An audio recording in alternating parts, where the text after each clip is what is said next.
Começo com quem? Bom, por favor, Edília. Edília? Bom dia. Bom dia a todos. Carla, bom dia a todos que estão nos ouvindo. Muito bem. Rádio Costa Azul. Bom dia, Denise. Bom dia. Bom dia. Espero que vocês, ouvintes, consigam entender o que eu estou falando, porque eu estou um pouco rouca. Bom dia. A Denise está com um probleminha aqui nas cordas vocais, mas não tem problema. Denise, se você falar pausadamente, acredito que todos conseguirão entender. Vamos lá. Começo com você então, Denise. Vamos falar sobre o Conselho Tutelar. Eu sei que, na verdade, vocês não fazem parte lá efetivamente do Conselho, vocês não são conselheiras tutelares, mas eu achei bastante complicado e antidemocrático chamar algum conselheiro, até porque eles são candidatos. Eu não quero conversar com candidatos. Quero conversar com pessoas que saibam o que é o Conselho Tutelar e que expliquem pra gente de forma idônea. O que o Conselho Tutelar faz? Quais são as atribuições do Conselho Tutelar? Basicamente, o Conselho Tutelar é aquele que zela pelos direitos da criança e do adolescente. Como, por exemplo, se uma criança está fora da escola, ele vai zelar por buscar uma vaga na escola para essa criança. Se é uma questão de violação de direitos, ele também vai zelar por ou o abrigamento dessa criança, enfim, buscar uma solução para que essa criança não fique fora das políticas públicas. Muito bem. Como funciona o conselho de vocês, o CMDCA? Como que vocês atuam junto com o Conselho Tutelar? Bom, o Conselho de Direito da Criança e do Adolescente, ele tem como objetivo elaborar políticas de atendimento. Como, por exemplo, se não existe creche para criança, ele vai buscar, junto ao órgão, a política pública de educação, uma proposta de creche para atender aquele grupo de crianças que, por acaso, ficou sem o serviço público. O serviço público. E, basicamente, ele é o responsável pela eleição do Conselho Tutelar. Uhum. Ele que faz todo o processo. Tem uma comissão dentro do Conselho, existe uma comissão eleitoral, e dessa comissão, que também faz parte do Conselho, os membros do Conselho, hoje, atualmente, nós temos sete membros do Conselho, tanto entidades governamentais como da sociedade civil. E essa composição de governamental e não governamental é que gere toda a proposta de política de atendimento da criança e do adolescente no município. Muito bem. Denise, só me diz uma coisa. O Conselho, o CMDCA, o Conselho Municipal dos Direitos da Criança e do Adolescente, é um trabalho voluntário, não é isso? Sim. As pessoas que estão no Conselho são indicadas pelas entidades. Hoje, Angra tem 7 entidades da sociedade civil e 7 da sociedade, no caso do governo. Então, essas pessoas são indicadas pelo governo para compor o conselho. E a da sociedade civil também, elas são indicadas pela sociedade civil. Tá. Mas é sem remuneração. A da sociedade civil é sem remuneração. É realmente um trabalho voluntário. Voluntário, sim. O Conselho Tutelar, não. Ele é um trabalho remunerado, não é isso? Sim. Com dinheiro público, inclusive, não é isso? Sim. Então, o conselheiro tutelar, ele recebe vencimentos do dinheiro público pago pelos impostos de todos os cidadãos, né? Muito bem. Deixa eu te perguntar uma coisa. Como funciona a seleção desses conselheiros tutelares? É importante a gente saber, porque como é pago com dinheiro público, o público precisa saber como funciona essa seleção dos conselheiros tutelares até eles chegarem lá na urna, né? Com o nomezinho deles na urna. Como funciona essa pré-seleção? Bom, eles se candidatam, é um processo seletivo, né? Eles se candidatam, depois, no nosso caso aqui, o que aconteceu nessa eleição. Mas para eles se candidatar, para ser candidato, eles precisam passar por uma prova, não é isso? Eu quero saber essa pré. Sim. Para eles se candidatarem, eles têm que ser maior de 21 anos, tem todo um processo, né? Os requisitos. É o requisito.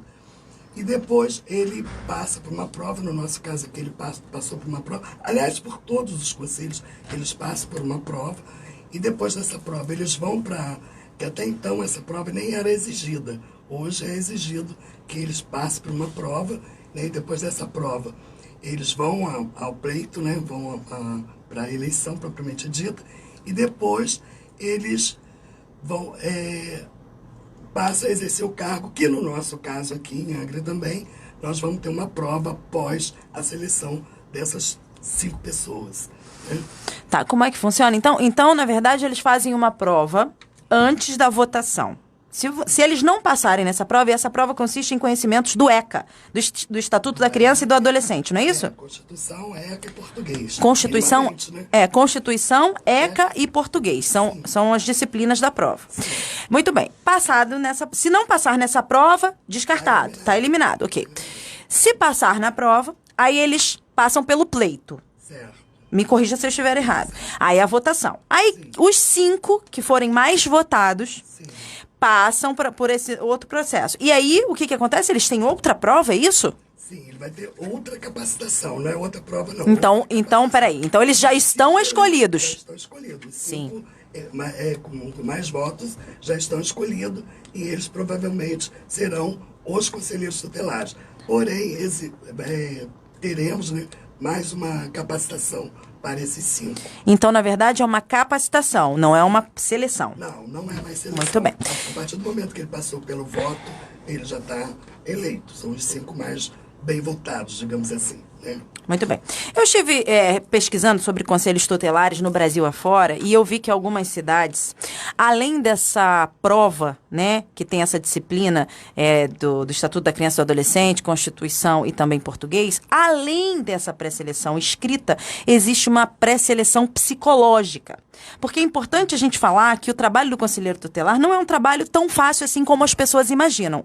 Estou correta, Denise? Corretíssimo. Às vezes as pessoas imaginam que ser conselheiro tutelar só está visando, na verdade, o salário, mas não é isso. É todo uma escuta, um atendimento para criança e adolescente e que muitas vezes perpassa até por visão de mundo, né? O que a pessoa espera daquele... Nem é uma profissão, né, claro. O que ele vai ser? O que ele vai ajudar as nossas crianças? Como ele vai ajudar nossas crianças? O que ele vai fazer para atender e acolher as nossas crianças? Porque muitas vezes eu mesmo já ouvi muitas pessoas preocupadas com o salário. Eu acho que o salário pode ser o maior ou o menor, mas a principal questão é que a pessoa esteja envolvida e querendo, de fato, atender as crianças e adolescentes. Exatamente. E pensando nisso, muitas cidades fazem uma seleção também psicológica. Você passa além... É como uma prova, por exemplo, de concurso público, vamos dizer assim, para o bombeiro ou para a defesa civil, onde você precisa de prática física, né? Você precisa de passar por uma seleção física. Então, você faz a prova escrita, depois você faz a prova prática, né, para saber se você está apto ali minimamente para assumir aquela função, né, nesses determinados lugares. Então, o que acontece? Muitas cidades fazem isso, elas fazem essa seleção escrita e fazem essa seleção psicológica para saber e passar pelos crivos dos psicólogos para dizer assim, olha, essa pessoa está apta a ser candidata ou essa pessoa não está apta a ser candidata porque não tem condições psicológicas. É importante lembrar que, me corrija se eu estiver errada, porque eu fiz uma pesquisa, o conselheiro tutelar, ele às vezes entra no seio familiar e intervém ali naquele seio familiar, às vezes com força policial, para tirar aquela criança ou aquele adolescente de locais insalubres realmente, onde está sendo explorado sexualmente, trabalho infantil, muitas dessas questões. Então, assim, você precisa realmente ter o mínimo de condições psicológicas para atuar nessa função. Estou correta, Denise? Está correta. A nossa lei, infelizmente, não previu essa questão. Mas a lei pode ser mudada. A lei municipal, que fala sobre a questão do conselho tutelar, ela pode ser mudada sim e exigir alguns outros quesitos, né, no caso. Uns outros pré-requisitos para você ser candidato. Para ser candidato. Muito bem. E vocês, como CMDCA, que na verdade é o Conselho Municipal que sugere esse tipo de coisa aos conselheiros tutelares, né, que está aí trabalhando junto, vocês podem fazer essa sugestão, por exemplo, e seguir essa tendência? Sim. Eu acredito que a próxima eleição nós possamos mudar, né, os requisitos para o próprio candidato, no caso, né? É muito interessante. 4 anos. É muito interessante porque isso também acaba com essa questão do salário, como você falou. As pessoas vão em busca do salário e não efetivamente do trabalho que deve ser realizado. Então, isso também selecionaria muitas pessoas nesse sentido, dentro desse crivo, passando aí pelo crivo psicológico, né? Muito bem, vamos lá. Então, vamos falar sobre esse pleito. São quantos candidatos ao Conselho Tutelar? Vai, Edília. 75. Vai, Edília. Aham. 75 candidatos. 75 candidatos, tá. E aconteceu aí um imbróglio, né, no início aí do pleito, dessa organização do pleito de 6 de outubro, que aconteceria somente em 2 locais de votação. Seria somente um local de votação no Parque Mambucaba e no centro da cidade. O que muita gente achou antidemocrático porque poderia beneficiar um candidato em detrimento do outro. Isso foi o que foi passado aqui. O que aconteceu para ter sido escolhidos somente 2 pontos de votação e como vocês conseguiram reverter essa situação? Porque agora são 13, não é isso? Sim, são 13 pontos. Bom, o que aconteceu é que nós não tivemos, né, do TRE as informações necessárias e junto à comissão, mais as pessoas que está, né, a promotora, tudo, achamos melhor 2 pontos, a zona 116 e a 147. Não, as pessoas pensam em beneficiar, mas não foi em beneficiar, até porque se fosse para beneficiar alguém, teríamos que ter mais pontos, né, em outros bairros, até porque também tem outros candidatos, né, mas foi a lisura, né, da eleição. Por esse motivo, ficamos com a zona 116 e 147. Vocês não tinham, posso dizer assim, entre aspas, pernas para todo o município, é isso? Pessoas para trabalhar no processo seletivo, para que fosse... faltou gente? O que aconteceu? Sim, não ia termos perna para tudo isso, né? E ia faltar pessoas, né, para estar nos ajudando. Denise. Na verdade, o que aconteceu? Nós esperávamos na listagem, né, com a exceção, o nome da sessão, que provavelmente viria o nome das pessoas. E isso não foi cedido pelo TRE. E aí nós lutamos, até o dia 16, a gente estava numa luta em busca de como que ia fazer essa eleição sem a sessão, porque se há de convir, porque sim, são mais de 100 eleitores, né? Se não me engano, aqui, de 100 mil eleitores? São mais de 100 mil eleitores. Eu não tenho esse número preciso, mas deve estar mais ou menos por aí. Já me falaram, mas eu sinceramente... Ou em 80, entre 80 e 100 mil eleitores. Aí o que aconteceu? Nós pedimos ao TRE essa listagem com a sessão para facilitar o número de urnas, né? De locais de votação. E não conseguimos, porque não foi cedido. O TRE entendeu que era não era um pleito eleitoral, e sim um processo de escolha. Então, aí recorremos ao Ministério Público, enfim, fizemos toda uma busca, né? Recorremos ao Ministério Público, e o Ministério Público também não teve retorno e que acionou o TSE. E isso era uma questão mais acima, né? Sim. E que também não poderia ceder essa sessão. Bom, isso ficou muito confuso, os candidatos realmente, a todo momento nós estávamos a favor, que nós queríamos realmente que fosse uma coisa mais com lisura, uma coisa mais honesta, mais justa. E mais democrática, ampliando. Que todos tivessem direito. Inclusive, na ilha não teria um local de votação. Agora terão 2 locais, né? 2 locais. Então, o que aconteceu? Nós resolvemos assumir de pegar porque nós tínhamos 2 questões. Ou a lisura do processo, né? Ou descartar o desejo das pessoas de irem votar, né?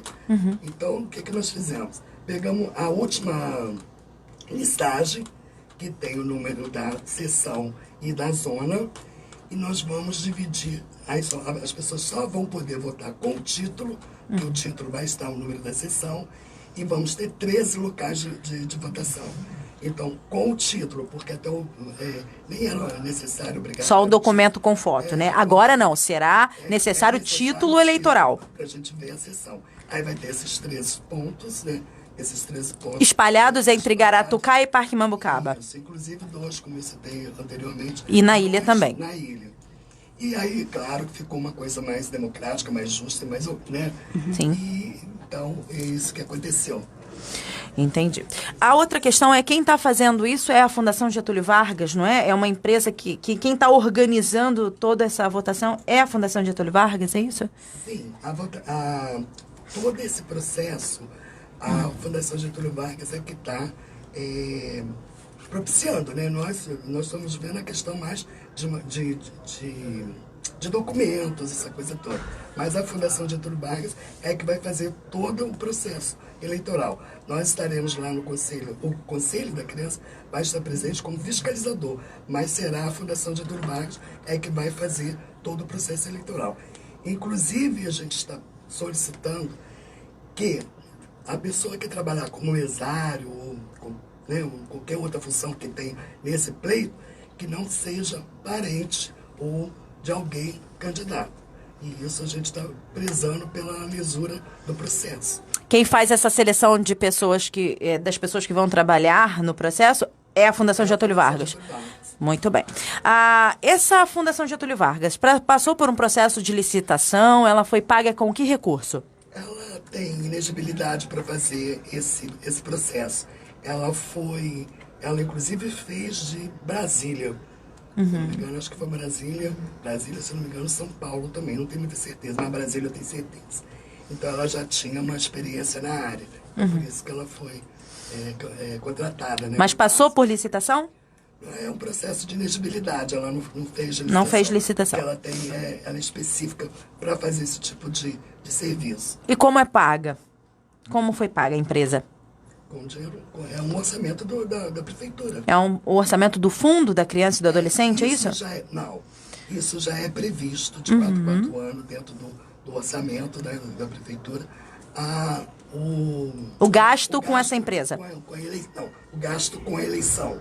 Sim, que aí essa empresa faz esse processo. Essa empresa faz o processo. Entendi. Então, essa questão com o TRE foi porque o TRE ajudava a eleição do Conselho Tutelar até então. E agora ele se esquivou de ajudar nesse processo? Foi isso que aconteceu? Na verdade, o TRE, ele encaminha a listagem, né, com o nome e a sessão. E esse ano, eles entenderam, por não ser um processo eleitoral, e ser um processo de escolha...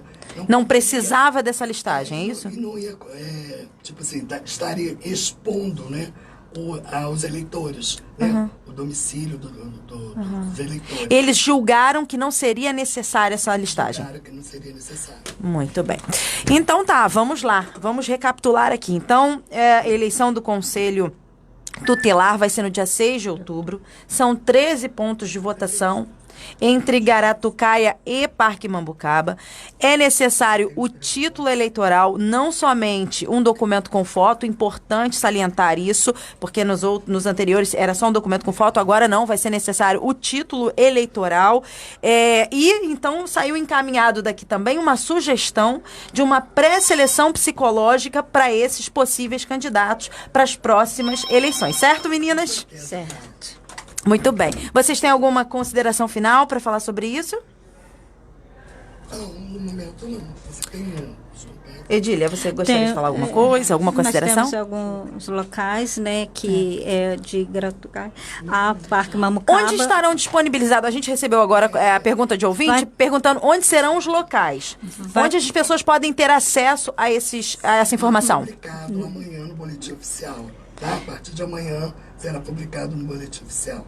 Os 13 pontos de locação. A partir de amanhã, então, no Boletim Oficial da Prefeitura de Angra, você pode procurar no site da Prefeitura, que está lá no Boletim Oficial a partir de amanhã.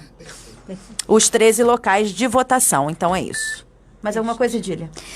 Que as pessoas que estão sendo candidatas, que tenham realmente amor à criança e adolescente, que vá por amor, né? É um trabalho...